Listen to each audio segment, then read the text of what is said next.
Assalamualaikum warahmatullahi wabarakatuh. Waalaikumsalam warahmatullahi wabarakatuh. Saya absen dulu ya. Bagas, Najwa, Win, Rehan. Oke, pada pertemuan sebelumnya di minggu lalu kita udah belajar tentang apa ya? Seingat? Nirmana. Oke, nirmana. Terus apa lagi selain nirmana? Materi pembelajarannya. Ada berapa jenis nirmana? Dua. Nirmana apa? Nah, saya mau ngingetin lagi kemarin pas kalian pulang sekolah, saya ngetik lagi di kelas ini masih banyak sampah, terutama di dalam di atas meja kalian. Itu masih banyak kayak double tip, bahkan bungkus permen pun itu ada. Maka dari itu tolong kalian buang sampah pada tempatnya, bukan di dalam lab ini. Oke, paham ya?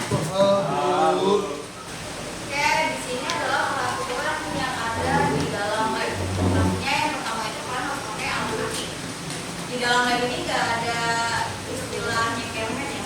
Iya, Bu. Semuanya nggak boleh ada yang nyeker, harus pakai alas kaki. Alas kaki yang kalian pakai apa? Satu. Nggak ada yang pakai sendal? Gak ada. Oke, dan kali ini kita akan belajar tentang tipografi. Dan berikut adalah tujuan pembelajaran pada hari ini, yaitu kalian mampu untuk memahami jenis-jenis tipografi dan anatomi font. Dan yang kedua, kalian bisa mempraktekkan jenis-jenis tipografi ke dalam anatomi font. Nah, jadi hari ini sebenarnya fokus utama kita ke kalian bisa tahu jenis font, sama kalian bisa tahu juga anatomi font itu seperti apa ya. Nah, ada yang tahu ini apa? Oh. Ya. Ada yang udah pernah pakai Google Livestream? Udah. Biasanya tuh yang suka kepoin rumah mantannya, pacarnya, lewat Google Livestream. Ih, ini rumah gue nih kayaknya. Di siang. Terus ibu. Ya, tapi sekarang kita nggak bakal ngepoin rumah Mantan. mantan kalian yang masih belum move on. Jadi kita akan kepoin jalan tol, kita jalan-jalan ke jalan tol. Nah, di sini situasinya di tol. Saya mau kalian buat temuin kalau ada penerapan dari tipografi. Ya. Jadi nanti kalian tinggal bilang stop kalau belum stop ya udah jalan terus. Oke. Siap ya? Siap. Pegangan. Pegangan. Yang ini bukan tipografi ya, yang lain.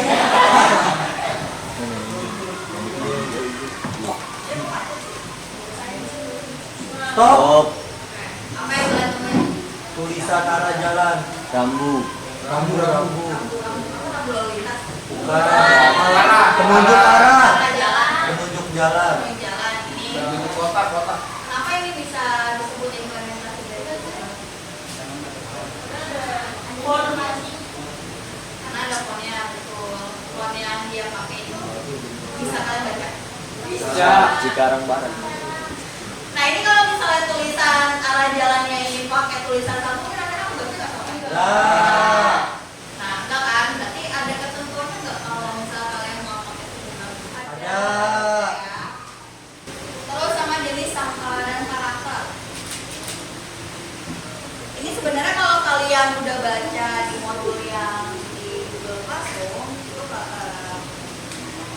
ini lebih mudah lagi untuk kalian pahami. Saya cuma remind aja. Yang pertama ada seri. Ada yang pernah ketemu sama font ini nggak? Nah. Apa yang pernah kalian temuin? Yang pernah sering kalian temuin? Times New Roman. Kenapa Times New Roman masuk ke dalam seri? Karena banyak di ujungnya ada pancit-pancit. Di sini ada beberapa anatomi font, mulai dari yang paling atas apa? Headline, terus yang kedua, dua dong, baseline yang ketiga dong.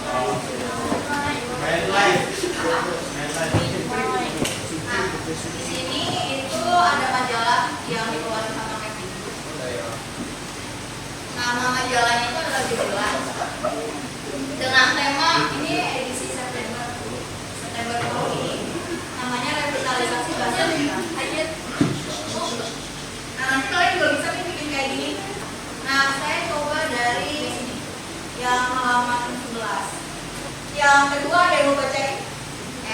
Minta tolong buat Alfi lah bacain. Data Badan Pengembangan dan Pembinaan Bahasa atau Badan Bahasa, Kementerian Pendidikan, Kebudayaan, Riset dan Teknologi atau Kemendikbudristek menyebutkan tidak kurang dari 718 bahasa daerah telah diidentifikasi. Namun sayangnya sebagian dari bahasa daerah tersebut terancam punah dan krisis. Revitalisasi menjadi program prioritas guna memperlambat bahkan mencegah kepunahan. Makasih ya Bella. Ini masuk bagian dari headline atau subheadline? Subheadline. Kenapa lah disebut subheadline? Karena di bawah itu. Karena di bawah dulu. Betul, tulisannya lebih besar atau lebih kecil daripada headline? Lebih kecil daripada headline. Oke, betul ya. Karena di sini ada isi dari artikelnya, isi dari beritanya, dan dia tulisannya lebih kecil dari subheadline. Nah, jadi di sini ada headline, ada subheadline, sama ada body copy atau isi dari teksnya. Dan masing-masing bagian ini dia punya cara untuk manajemen pengaturan tipografinya. Jadi tipografinya semuanya enggak disamain ya, dibedain. Sekarang saya akan membagi kalian menjadi 3 kelompok dalam satu kelompok. Jadi satu kelompok ada 3 orang. Itu kalian diminta untuk mengorganisasi sebuah halaman. Misalnya contohnya halaman ke-13. Misalnya program-program revitalisasi bahasa daerah disebutkan oleh selama mana. Dia termasuk dalam headline, subheadline atau dari body copy. Nah, terus kalian tentuin jenis form yang digunakan apa. Setelah itu dari sini kalian silakan buat sesuai anatomi font. Misalnya ambil satu kata paling depan. Yang headline ini satu kata paling depannya apa? Program. Program. Nah, jadi bagian tulisan program ini kalian buat seperti gambar yang tadi. Nah, dari gambar yang ini. Paham sampai sini penugasannya? Oke, saya akan membagi jadi satu kelompok 3 orang.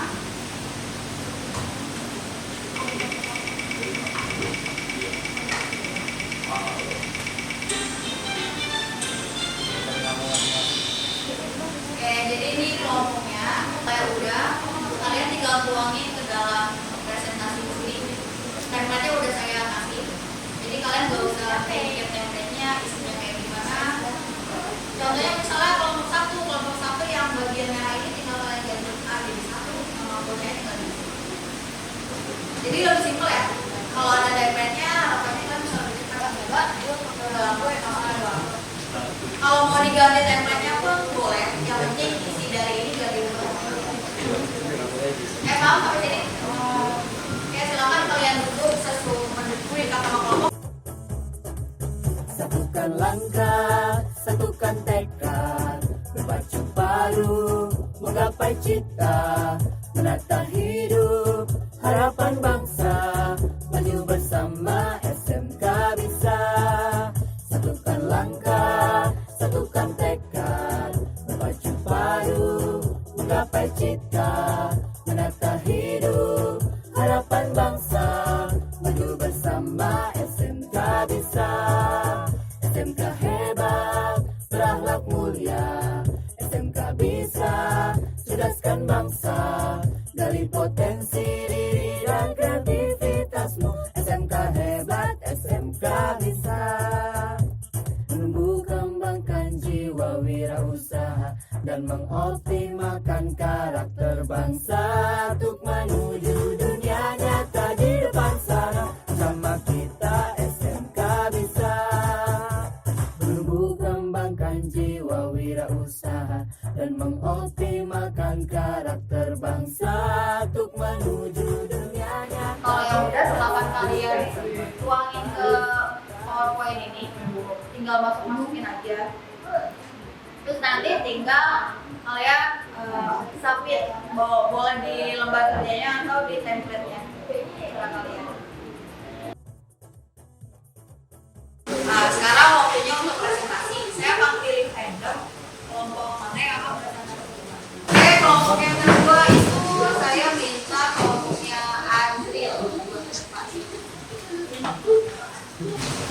Assalamualaikum warahmatullahi wabarakatuh. Perkenalkan, saya Muhammad Ajayul Farlino, dan di samping kiri saya ada Muhammad Faris Farezi, dan samping kanan saya ada Saudara. Kami dari kelompok 5 akan menjelaskan esainya menumpuk kebanggaan dalam menggunakan bahasa daerah. Dan supaya di sini ada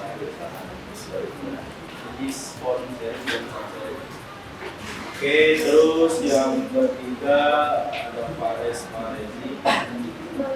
Saya membuat kata pupuk dari headline. Jenis yang tadi saya memakai sunshade. Oke, silakan kalau ada yang mau ditanyakan boleh raise hand. Bertanya, kenapa penulisan fontnya itu hanya menggunakan font sans serif sama serif aja? Pertanyaan itu bagus juga pertanyaannya. Jadi font yang serif dan sans serif itu bisa dibilang kan font itu kan banyak kayak dekoratif. Nah, kalau berita ini kan penting, jadi harus dibawakan dengan jelas teksnya. Jadi menurut saya lebih cocok sans serif dan serif dibanding dekoratif kalau buat tulis berita seperti ini. Karena udah mau dibaca. Oke, ada lagi dari kelompok lain mungkin? Oke, sekian dari kami dari kelompok 5. Assalamualaikum warahmatullahi wabarakatuh. Oke, kasih aplaus dulu buat kelompok. Jadi ada dua soal di dalam KKP ini. Silakan untuk kalian kerjakan dengan jawaban yang singkat dan jelas. Itu materi kita hari ini. Ada yang mau ngasih pendapat gak? Kita udah belajar apa aja hari ini? Hari ini belajar jenis-jenis tipografi, terus sama belajar cara tipografi yang benar. Jadi nanti di pertemuan selanjutnya kalian akan membuat sebuah ID card. Ada yang tahu arti ID card itu? Kartu nama. Kemudian silakan juga untuk mengisi lembar referensinya. Oke, silakan untuk dipimpin doa sama Bagas. Oke kawan-kawan, sebelum menutup pembelajaran hari ini, alangkah baiknya kita berdoa terlebih dahulu. Doa dimulai. Berdoa selesai. Memberi salam. Assalamualaikum